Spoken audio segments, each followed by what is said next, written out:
Shalom Bapak Ibu Saudara yang dikasihi Tuhan. Seri pengajaran hari ini berjudul Perbedaan Damai Allah dan Dunia. Saudara, memang harus diakui dunia juga bisa membawa atau memberi damai. Tetapi damai yang dari dunia tentu tidak sama dengan damai dari Allah.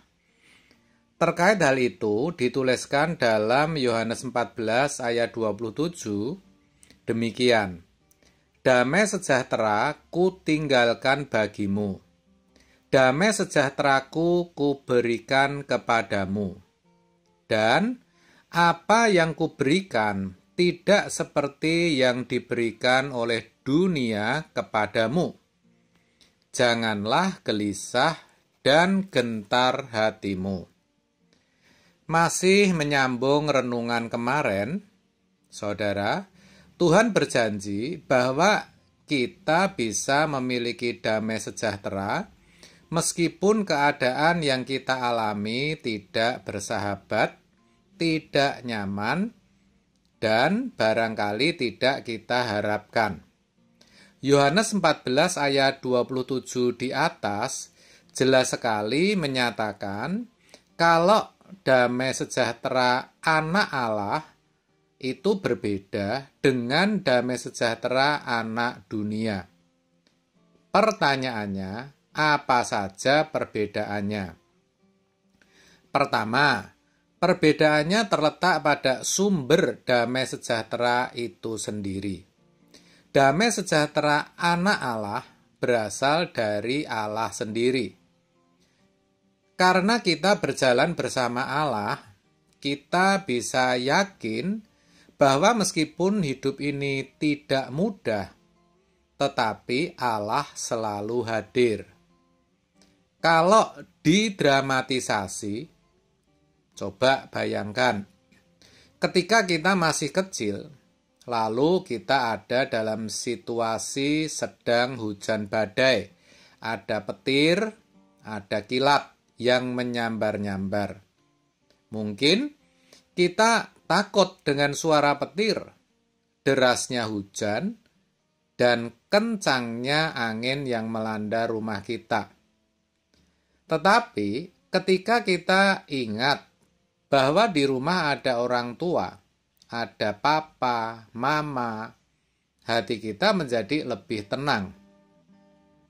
Karena kita tahu kalau ada papa dan mama bersama kita, pasti semua akan baik-baik saja. Ini memang sederhana, tetapi gambaran sederhana ini menunjukkan sumber damai bukan dari situasi sekitar, melainkan siapa yang bersama dengan kita. Saya ulang, sumber damai itu bukan dari situasi sekitar, melainkan siapa yang bersama dengan kita. Itu yang pertama. Yang kedua, perbedaannya terletak pada proses dalam memperoleh kedamaian. Proses memperoleh kedamaian di sini maksudnya bagaimana cara kita memperoleh kedamaian tersebut. Kalau damai sejahtera dari dunia, kita peroleh dengan cara memperbaiki situasi. Kalau sakit, bagaimana supaya bisa sembuh?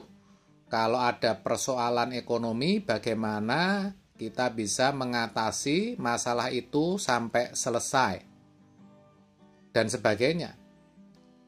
Sebelum situasi menjadi baik, kita tidak akan merasa damai. Nah, itu berbeda dengan damai sejahtera Allah. Damai sejahtera dalam Allah kita peroleh dari hati yang kita pindahkan ke surga. Hati kita tidak kita tambatkan ke dunia dengan segala keindahannya. Sehingga saat kita merasa bahwa realita hidup tidak seindah yang kita bayangkan, sakit juga belum sembuh, hutang belum bisa bayar, kesulitan dalam pekerjaan semakin meningkat, mencari uang semakin sulit, kita pun tidak kecewa. Kita tetap dapat tersenyum dan menenangkan hati sambil berkata, kedamaianku bukan dari perwujudan harapan atau ekspektasiku. Kedamaian yang kita peroleh dari Allah memerlukan perubahan cara berpikir lewat proses yang panjang. Itu artinya untuk memperoleh kedamaian Allah itu tidak mudah. Sebab itu, kita tidak boleh berhenti bergumul dengan Allah. Bergumul dalam firman, doa, dan komunitas. Hanya ini cara kita memperoleh kedamaian sejati dari Allah. Karena itu, mungkin hari-hari ini saudara juga sedang menghadapi realitas kehidupan yang tidak saudara harapkan, di luar ekspektasi saudara, tidak seindah harapan saudara. Bahkan sepertinya semua berantakan. Upaya dan perjuangan saudara untuk memperbaiki keadaan gagal dan tidak membuahkan hasil sama sekali. Bahkan sepertinya tidak ada juga jawaban doa. Sepertinya Tuhan diam dan membiarkan kita menghadapinya sendiri. Saudara, firman Tuhan hari ini mengingatkan agar saudara jangan sampai putus asa. Jangan putus asa. Sebaliknya, berusahalah untuk bersahabat dengan keadaan. Menerimanya meski tidak mudah. Saya tahu itu, bahkan sangat sulit. Ibaratnya, apapun yang saudara alami, harus saudara terima. Tidak hanya itu, menerima pun harus dengan ikhlas. Ikhlas menerima sakit, ikhlas diperlakukan tidak adil, ikhlas disalah-salahkan, ikhlas ditagih-tagih debt collector, ikhlas makan hanya 2 kali sehari, dan sebagainya. Sungguh sesuatu yang sangat mudah diucapkan, tetapi sukar untuk dilakukan. Namun bisa, saudara, bisa. Asal apa? Asal saudara pindahkan hati ke surga, ke dalam kerajaannya. Hati ini harus dipindahkan, dan itu butuh latihan dan ketekunan. Harus tekun dalam berdoa, luangkan waktu lebih untuk berdoa. Walaupun sudah tidak ada yang diperkatakan, tetaplah ada dalam suasana doa. Berlatihlah mendengar suara Tuhan. Juga tekun dalam belajar firman. Jangan hanya mendengar saja, tetapi renungkan, bertanyalah kepada Tuhan. Apa yang Tuhan mau sampaikan melalui firman yang saudara baca atau dengar. Dan yang tidak kalah pentingnya, saudara harus juga membangun persekutuan dalam komunitas bersama saudara.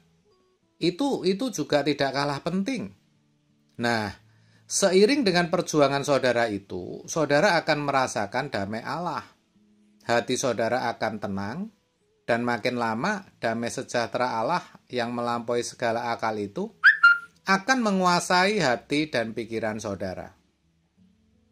Amin. Tuhan Yesus memberkati.